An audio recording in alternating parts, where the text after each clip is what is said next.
Ubasani has advocated for an integrated system that balances military strength, community engagement, and long-term development in order to solve the security challenges in the Northwest geopolitical zone.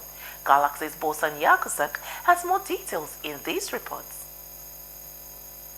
Governor Ubasani speaking at the public hearing of the Northwest Zonal Security Summit organized by the Senate Ad Hoc Committee on National Security in Kaduna suggested a balance between the military strength and community engagement.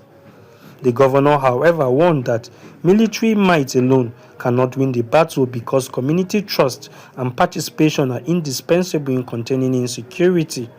He proposed the establishment of permanent security committees at the state and local government levels, comprising traditional rulers, religious leaders, women's organizations, youth groups, civil society, and security agencies. Large number of unemployed youths devoid of meaningful opportunities become easy targets for criminals. Rethinking our security strategy. Distinguished senators, Your Excellencies, Your Royal Highnesses, ladies and gentlemen, to break the cycle of violence and despair, we must fundamentally rethink our security strategy.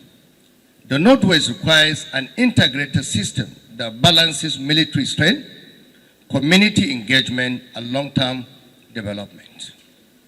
A central component should be the creation of a Northwest Theater Command, bringing the Nigerian Army 1 Division and 8 Division under a unified command structure.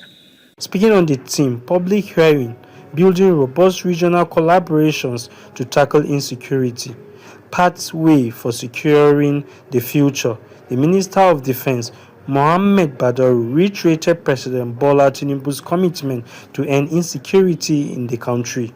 The minister noted that in spite of the challenges, the present administration has recorded progress compared to the situation before this government came on board. Of course, we fully acknowledge that the Northwest continues to face lingering threats from bandits, terror cells, and organized criminal networks, despite relentless effort of our security troops and other agencies. This reflects the asymmetric nature of the threats landscape. Those groups disrupt transport routes, undermine community safety, and strain rural economies. Despite our remarkable gains, the recent school abduction in Kebbi and Niger, as well as the church abduction in Kwara, shows how those actors shift tactics under pressure. Professor Mohammed Kabir Isa, in his keynote address, called for regional collaboration to address the mobility of armed groups, the dispersion of bandit enclaves across forest belts, inconsistent policy environments, fragmented community security structures, and the complexity of humanitarian and developmental spillovers. The armed forces, the military, or the defense force, which fortunately we have the Honorable Minister of Defense here in our midst, is the military, the armed forces, or defense force.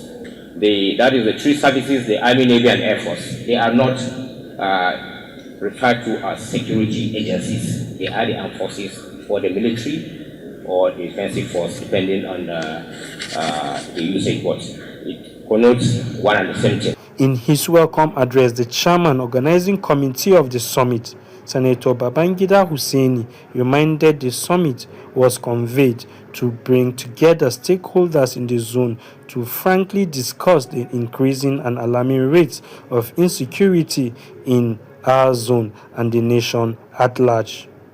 Bosan Yakusak, Galaxy Television, Kaduna.